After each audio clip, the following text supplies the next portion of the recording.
Good evening, humans. Or whatever bloody time you're watching this. Now, before I begin, I want to address the title of this video. I know it is a bit corny, but the alternative was how to milk a dead elephant to fuel your political ideology, and that seemed a bit out of taste. Anyways, let us start from the beginning.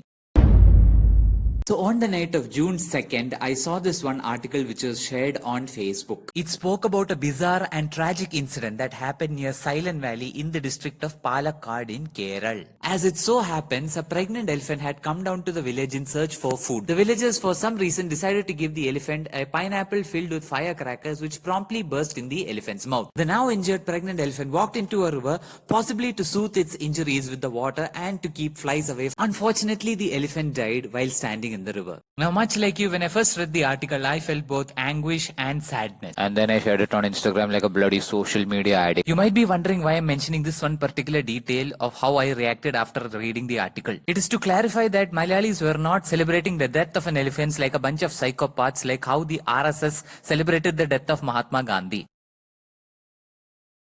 On June 3rd, this was brought to the attention of Maneka Gandhi, noted animal rights activist and the only Gandhi that is not in the Congress party. Because no one cares about this asshole. Miss Gandhi stated that she was saddened by the incident that had happened in Palakkad and went on to host the 2020 Most Violent District Award, with Palakkad taking home the grand jury prize of Most Violent District ever. Now, thanks to Miss Gandhi's statements that were completely accurate and not at all exaggerated, her usual fan base of Hindu Katre mein hai decided to go online and to give out a well thought out and measured response. Here are a few of those responses. 100% literacy, but they have zero humanity. What do you Did you know expect that from the a peaceful pregnant majority in Kerala? Twinkle, twinkle, little star, how I wonder what you are. Some more bullshit about the literacy rate of Kerala. Jeffrey Epstein did not kill himself. So-called liberal animal because it happened in the breeding ground of Red Jihad. Whatever the fuck that means. So halfway through editing this video, I happened to find out this one article by NDTV. It very clearly states that this happened in Malappuram and that the elephant was fed the pineapple. But to present day, and through the magic of editing, the article now says Palakkad and that the elephant ate the pineapple. The only thing I want to ask these professionals who reported this news incorrectly is, media why? Why media why? This is business.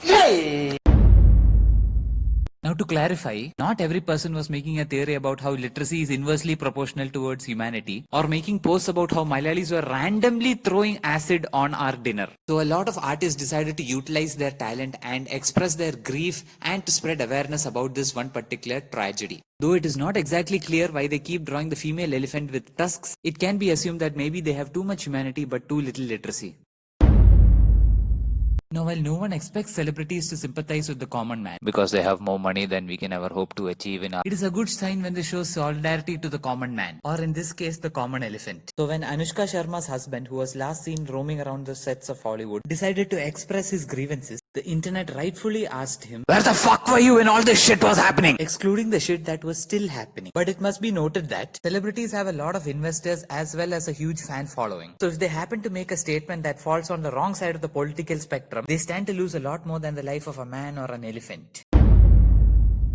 Now, in the midst of all this, you might be wondering where is the outrage from all those Malayalis who also unfortunately happen to be Hindus. It should be noted that most of the temple festivals in Kerala involve elephants, and most of those elephants' lives involve torture. So the aforementioned Malayali Hindus pretended to be distracted by more pressing matters such as whatever their WhatsApp messages told.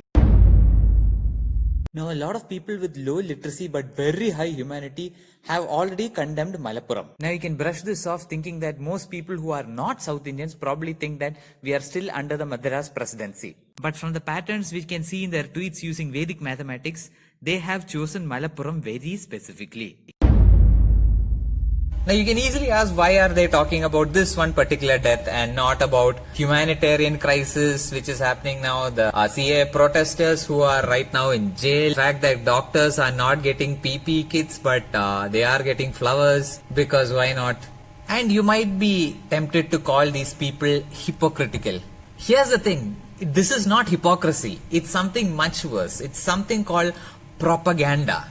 The goodwill of the Kerala government in handling corona should not justify this one tragedy, but at the same time, This single tragedy should not mar all the goodwill created by the Kerala government either. Message to all you people who are waiting to hate on Kerala is quite simply this. Tragedy happens, we will be sad about it and we'll take care of it. If something great happens, please do not give credit to whatever politician you decide to worship at that point. So you just sit there, chill, bang your plots, clap your hands, chant whatever imaginary deity you believe in, and let us do our thing. Okay.